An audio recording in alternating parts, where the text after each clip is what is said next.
Hello students, तो आप सभी का स्वागत है हमारे आज के लेटेस्ट लाइव वीडियो में। आज अपन सिलेंडर का लास्ट टॉपिक अनवालोपी सिलेंडर पढ़ने वाले, मतलब बेलन अनवालोपी बेलन, ठीक है। और ये अपना सिलेंडर का भी लास्ट टॉपिक है, और अपने ये जो 3D चैप्टर हमने स्टार्ट किया था उसका भी अपना ये लास्ट टॉपिक है, ठीक है। इसके बाद अपन 2D स्टार्ट करने वाले हैं, ठीक है। तो आज अपना टॉपिक क्या है? अनवालोपी बेलन, ठीक है। अनवालोपी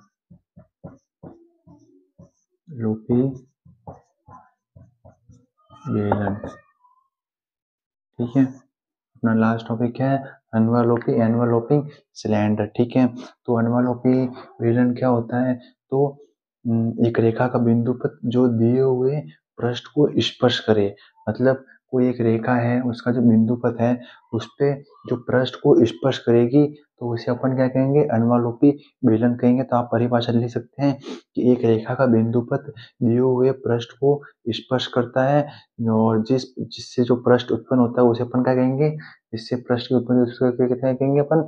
अनवालोपी बेलन, ठीक है। तो ये अपने पास एक डेफिनेशन हो गई, ठीक है।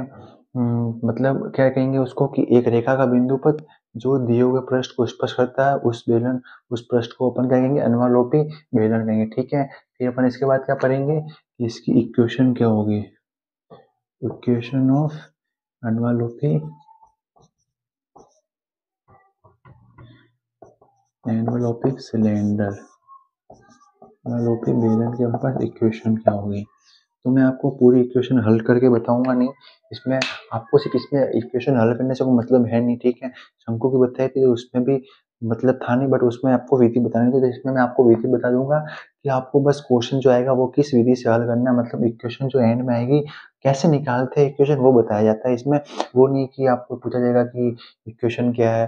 आपको हमेशा क्वेश्चन में क्या पूछा जाएगा कि एनवलपी बेलन के समीकरण बताइए, तो वो समीकरण कैसे निकालनी है वो मैं आपको बताऊंगा, ठीक है। तो सबसे पहले अपन को क्या करना है? अपन को ऐसा प्रश्न दिया हुआ है, एक प्रश्न दिया हुआ A X square B Y square और C Z square is equal to 0, ठीक है। आपको एक प्रश्न दिया हुआ है, 0 नहीं 1, ठीक है। फिर अपने पास आपको पता है जनक रेखा क्या होती है अपने पास? L upon X upon L, Y upon M और जेड अपॉन एन, ठीक है। फिर अपन इसको इसके बाद क्या करते हैं अपन? फिर अपन इसको अपन इसके बाद क्या करना है अपन को इसको नॉर्मली सॉल्व करना है, वो ठीक है। अपन को क्या लिखेंगे अपने यहाँ पे? फिर अपन लिखेंगे X minus alpha upon L, Y minus upon M, फिर Z minus gamma upon N, ठीक है। इतना अपन ने आपने हल कर दिया। फिर उसके बाद क्या करना है? आपको इसमें क्या करना है? Equation of generator. आपको सबसे पहले इसमें किसका निकालना है? आपको जनक रेखा, मतलब जनक का समीकरण निकालना है। तो इज इक्वल टू हमारे पास क्या आएगा? लैम्बडा आ जाएगा, ठीक है। तो फिर इसके बाद आपको क्या करना है? इसके बाद आपको एक्स वाई जेड की वैल्यू निकालनी है। यहाँ से आपने रखेंगे तो अपने पास एक्स और वाई और जेड की वैल्यू आ जाएगी आपके पास, ठीक है। आपको यहाँ पे इसको भेजेंगे, फिर इसको भेजेंगे तो आपके पास एक्स वाई जेड की वैल्यू आ जाएगी। उस एक्स वाई जेड की वैल्यू को आपको क्या रखना है? यहाँ पे मान रखना है, ठीक है। यहाँ पे आप मान रखेंगे तो आपके इस मान रखने के बाद आपको डायरेक्ट लैम्बडा के, मतलब फिर आपको क्या आएगा? लैम्बडा स्क्वायर ब्रैकेट में प्लस 2 लैम्बडा ब्रैकेट में, फिर आपको यहाँ पे दिया हुआ है, वो यहाँ पे समीकरण होगी, यहाँ पर भी होगी, और आपके पास द्विघात समीकरण है कि वो आपको लैम्बडा के रूप में प्राप्त होगी, ठीक है। आपको लैम्बडा के रूप में द्विघात समीकरण प्राप्त होगी। फिर आपको इसके बाद क्या करना है?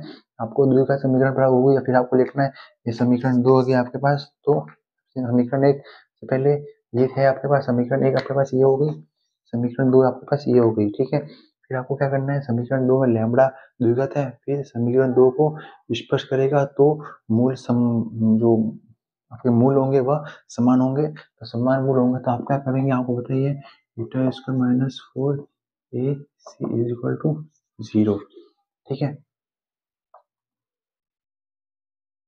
बी स्क्वायर स्मॉल लिखो है, B square minus 4 AC is equal to 0, ठीक है। फिर यहाँ से आपको बी का मान यहाँ पे रखना है, ए से यहाँ पे रखना है, सी से यहाँ से रखना है। आप पूरा ये सॉल्व करेंगे तो एंड में आपके पास समीकरण आ जाएगी और वही आपकी क्या होगी, इक्वेशन ऑफ एनवेलोपिंग सिलेंडर, ठीक है। फिर आप एंड में लिख सकते हैं कि अल्फा बीटा गामा का बिंदु पद, फिर यहाँ पर आप अल्फा बीटा या गामा आएंगे उसकी जगह आप एल एम एन रख लेना, ठीक है। आपको वो आंसर मिल जाएगा उसके बाद आपको, ठीक है। तो अब इसके आगे अपन क्या करेंगे, बस तो आपको समझ में आ गया है। बस आपको इतने लिखना है। सबसे पहले आपको ये समीकरण प्रश्न दिया होगा वो लिखेंगे, फिर जनक रेखा, फिर उसके बाद आपको ये लिखना है, वहाँ से एक्स वाई जेड का मान निकालना है।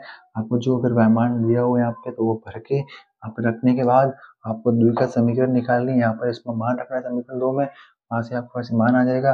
उस मान को आप फिर इसमें रखेंगे, बी ए सी का मान निकालेंगे, वहाँ से आपको इक्वेशन आ जाएगी। तो आप इतना उतार सकते हैं, आपको विधि लिखनी हो और डेफिनेशन भी लिख सकते हैं लिखनी हो तो फिर आप इसके बाद मैं आपके पास क्वेश्चन कराऊंगा, उसको आपको पूरा समझ में आ जाएगा कि कैसे हल करेंगे इसको, ठीक है। तो आप पहले इतना उतार लीजिए।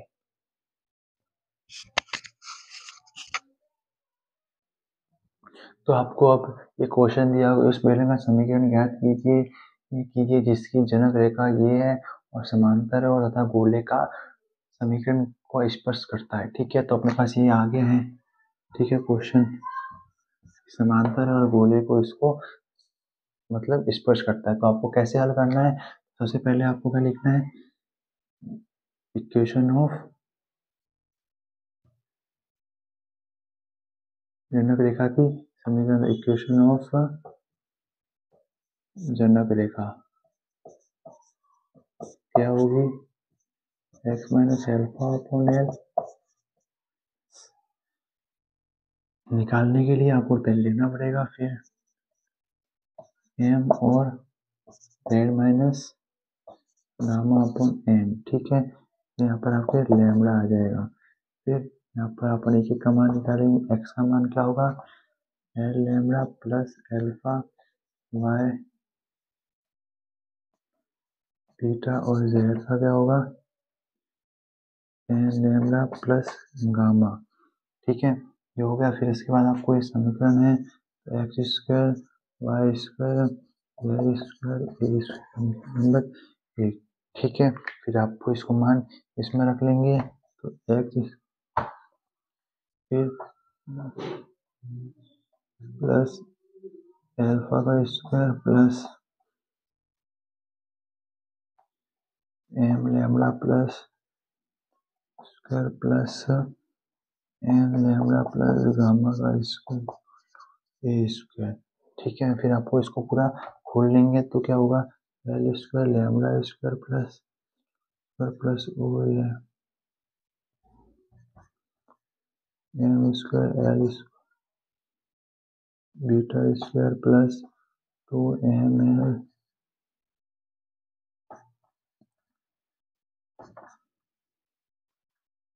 Plus 2 N gamma is equal to A का स्क्वायर, ठीक है। फिर ये इस साइड आ जाएगा और ये जो जितने भी अपने पास है वो अपने पास पास पास में आ जाएंगे। तो यहाँ पर लैम्बडा बाहर आकर बस यहाँ पे क्या होगा, लैम्बडा बाहर आ जाएगा और फिर यहाँ पर एल स्क्वायर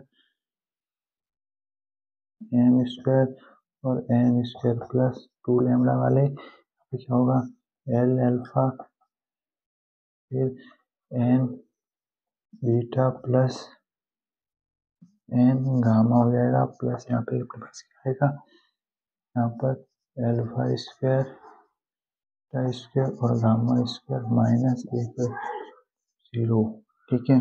और ये अपने पास क्या होगा, समीकरण नंबर 2, ठीक है। तो पहले आप इतना उतार लीजिए, फिर अपन यहाँ पर इसके आगे का सॉल्व करेंगे। तो बस मैंने आप लिखना नहीं, देखते रहना। मैंने जो पीछे आपको बताया वही का वही मैं आप यहाँ पर वही का वही यूज़ कर लो। तो बस आपको भी कोई भी क्वेश्चन आता है तो वही का वही यूज़ करना है।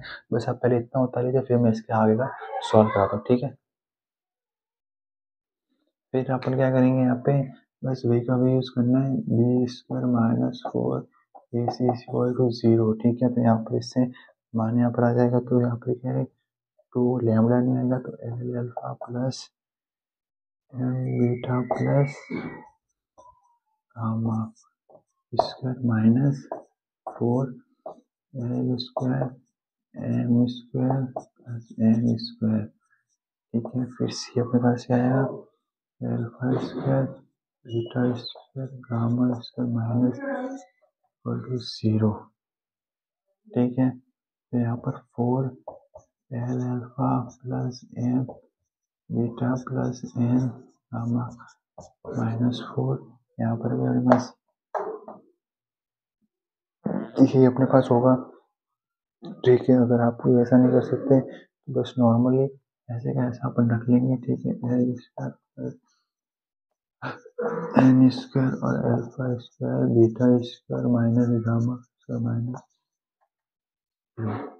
ठीक है, फिर यहाँ से 4 से 4 अगर आप काटना चाहे यहाँ पर इसके पास जाएगा, फिर 4 से 4 कट जाएगा, तो बस यहाँ पर 4 से 4 काट लिया, यहाँ पे ऐसे कर दिया। ठीक है, मैंने क्या किया, यहाँ पे इसको डायरेक्ट इस साइड ले गया तो यहाँ पर ये प्लस का हो गया। और ठीक है, यहाँ से 4 से 4 कट गया, तो आप यहाँ पर लिख सकते हैं कि बिंदु अल्फा बीटा गामा का बिंदु पथ।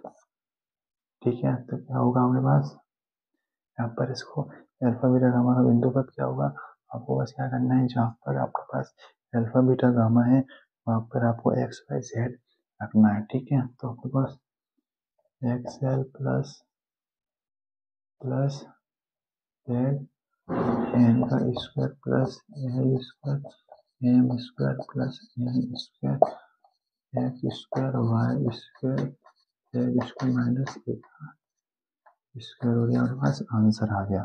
ठीक है, तो आपको समझ में आ गया होगा कि मैंने पिछली जो वीडियो देखी वैसा भी मैंने यहाँ पे यूज़ किया बस। ठीक है, तो आपकी इसी के साथ अपना ये चैप्टर भी खत्म होता है और अपने पास ये जो सिलेंडर का टॉपिक है ये भी खत्म होता है। और आपको मैंने पूरा सब पढ़ा दिया है, बेलन गोला और शंकु तीनों आपको इम्पोर्टेंट और पोर्शन इम्पोर्टेंट बता दिए मैंने। ये आपके एग्जाम में आएंगे, तो बस आप ये पूरी मैं प्लेलिस्ट बना के आपको यूट्यूब पे अपलोड कर दूंगा, तो बस आप वही पढ़ लेना, तो आपके मतलब एग्जाम में सब यही आने वाला है। ठीक है, और आपको इससे चैप्टर से रिलेटेड कोई भी क्वेश्चन हो जिससे आप में डाउट हो तो प्लीज़ कमेंट सेक्शन में मुझे बता देना, तो मैं आपको उसके रिलेटेड वीडियो बना के पेज अपलोड कर दूंगा। ठीक है, तो आपको कैसा लगा ये यूनिट आप प्लीज़ कमेंट करके बताना। ठीक है, तो लाइक कीजिए, सब्सक्राइब कीजिए और आगे जाके चैनल को शेयर कीजिए। ठीक है, thank you for our students.